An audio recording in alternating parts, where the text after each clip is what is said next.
Bonsoir. Ce soir, c'est Mamé qui raconte la suite du conte de Perrault du chat botté.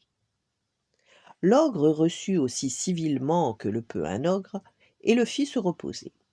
On m'a assuré, dit le chat, que vous aviez le don de vous changer en toutes sortes d'animaux et que vous pouviez par exemple vous transformer en lion ou en éléphant.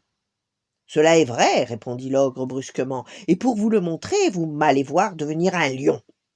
Le chat fut si effrayé de voir un lion devant lui qu'il gagna aussitôt les gouttières, non sans peine et sans péril, à cause de ses bottes qui ne valaient rien pour marcher sur les tuiles. Quelque temps après, le chat ayant vu que l'ogre avait quitté sa première forme, redescendit, et avoua qu'il avait bien eu peur. On m'a assuré encore, dit le chat, mais je ne saurais le croire, que vous aviez aussi le pouvoir de prendre la forme de plus petits animaux, par exemple de vous changer en rat ou en souris. Je vous avoue que je tiens cela pour tout à fait impossible. Impossible, reprit l'ogre, vous allez voir. Et en même temps, il se changeait en une souris, qui se mit à courir sur le plancher. Le chat ne l'eut pas plus tôt aperçu qu'il se jeta dessus et la mangea toute crue. Cependant, le roi, qui vit en passant le beau château de l'ogre, voulut entrer dedans.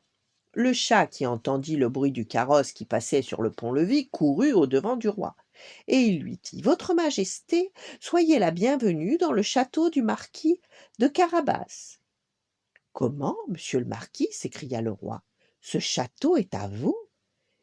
Il ne se peut rien de plus beau que cette cour et que tous ces bâtiments qui l'environnent. Voyons-le dedans, s'il vous plaît. » Le marquis donna la main à la jeune princesse, et suivant le roi qui montait le premier, ils entrèrent dans une grande salle où ils trouvèrent une magnifique collation que l'ogre avait fait préparer pour ses amis qui le devaient venir voir ce même jour-là, mais qui n'avaient pas osé entrer, sachant que le roi y était. Le roi, charmé des bonnes qualités de monsieur le marquis de Carabas, de même que sa fille qui en était folle, et voyant les grands biens qu'il possédait, lui dit, après avoir bu 5 ou 6 coups, « Il ne tiendrait qu'à vous, monsieur le marquis, que vous ne soyez mon gendre. » Le marquis, faisant de grandes révérences, accepta l'honneur que lui faisait le roi, et dès le jour même épousa la princesse. Le chat devint grand seigneur, et ne courut plus après les souris que pour se divertir. Voilà, bonne nuit, faites de beaux rêves, et à demain.